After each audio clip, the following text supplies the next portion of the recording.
Hello, everyone. Thanks for joining us today. This is Katie, and she's an experienced counselor, mental health clinician with a bunch of experience on her belt, including extra training in EMDR, cognitive behavioral therapy, and addictions work. We want to, with this particular role play vignette, we're going to talk about how we would work with somebody who is with severe and persistent mental illness, and maybe particularly focus on when this is just now coming about. They don't have maybe a long history of it. I'll be the client. Katie's going to be the counselor. Okay, Katie, I'm going to start out. Okay, so I'm out of the hospital now. I'm fine. I think my brother, I maybe said some stuff to my brother that he thought was threatening. I mean, brothers do that. I don't see what the big deal was, but I'm out now. That was then, and I'm fine. Yeah. So you're feeling a lot better than you were. Yeah, I mean, I don't know that I was feeling really bad. I just think he overreacted. Hmm. Um, yeah. Yeah. Yeah. Yeah. Ended up to be a pretty big ordeal when he overreacted, huh? I don't think we needed the police. I don't think I needed to Yeah. be in the hospital, Yeah. but yeah, that's Yeah. just how he is sometimes, I guess. Yeah. Yeah. How your brother can be. Yeah. And Russ, I know it's like tempting to like move right past it, but I really am curious just to like hear what was that like for you to have this thing happen with your brother and then the police are involved and then what was it like to be at the hospital? Like what was your experience like? Was it a good one, a bad experience? It was bad. It was confusing. Yeah. And I think everybody overreacted. Mhm. I don't think the threat was that big of a deal that I made, and I think people should have handled it better. Yeah. I mean, I feel kind of foggy now. They got me on this medicine and stuff, so Mhm. it's like I don't know. I mean, but I just know that I'm cool now. Stuff like that's not going to happen again. Yeah. Yeah. Yeah. Well, it makes sense to me that it feels foggy if you're on some medication and that it really is that those things can feel like they're happening like to you. Like you probably didn't get to make a lot of choices about what was happening. How long were you at the hospital? It was probably like 10 days, I Hmm. think is yeah. And I mean, I had to go to like group therapy and stuff, and yeah. Yeah. It was like, I mean, the other people needed it that were there clearly, but I didn't need it. Yeah. You could kind of tell other people were getting something out of it. Well, they just seemed like they had a lot of issues. Hmm. And I was like, I don't know why I'm here. This is, Yeah.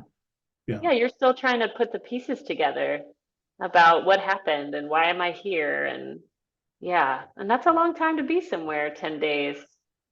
Yeah. Well, Was there anything you found since you had to be there? I hear it wasn't your choice. How it went down did not feel good to you. But since you had to be there, was there anyone or anything that was helpful, even like a little bit? I mean, they were talking, a little bit about, I know that I had a granddad that had, I don't know, schizophrenia or something, and they were talking about there was some education. There was this cool nurse, and she was really friendly, um, and I mean, most of the people were okay. There was this one guy who's a musician, and it was pretty cool to talk to him at times. But yeah, Yeah. So a nurse that was friendly. Some people were okay. And then you met a pretty musician. Was he a patient or one of the nurses or yeah, doctors there? he was in there like me, except Mhm. he said that he sometimes has to go in, that they have to adjust his medicines. He was older than me, Mhm.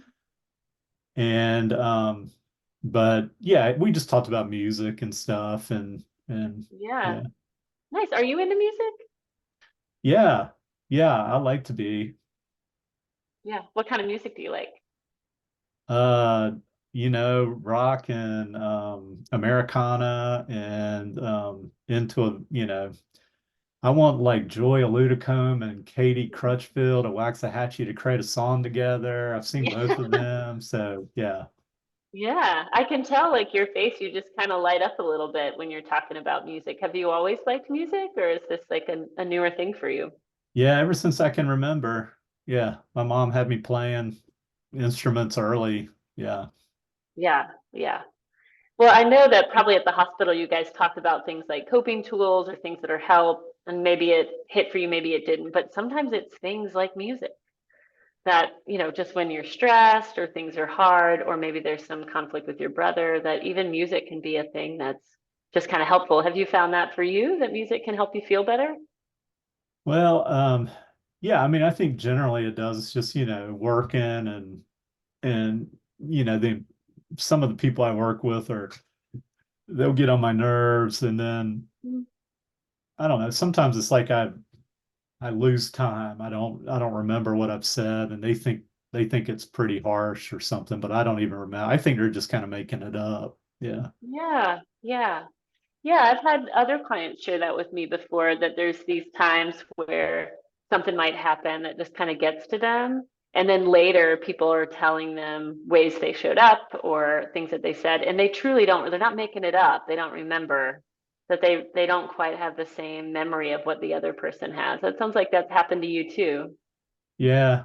Yeah, a couple times. I still think Yeah. they made it up. I don't think there was anything about me, but yeah. Yeah. Yeah. Yeah. Okay. So there, it's like that you don't remember that happening and you're pretty sure they made it up. Yeah. Yeah. Yeah. That sounds stressful to me. Does that feel stressful to you when that happens? Yeah, when people are accusing you of stuff or saying you're threatening and you're not. Yeah. Yeah. Yeah. That makes sense. Yeah. Yeah. We good? Yeah. Yeah. Yeah. You're rolling with it. So again, that was a role play situation, working with somebody probably in the earlier stages of maybe psychosis that you might see with something like paranoid schizophrenia or schizoaffective and so forth. And Katie's just demonstrating, oh, how do we, from a stage of change perspective, really, is how do we connect with them? Because I think a lot of professionals, behavioral health professionals, will rush in with the psycho ed. And this person that I was demonstrating is not ready for that. And they want to feel heard, they want to feel understood. So I thought Katie did a nice job with that. And I'm gonna stop and then we'll try another one.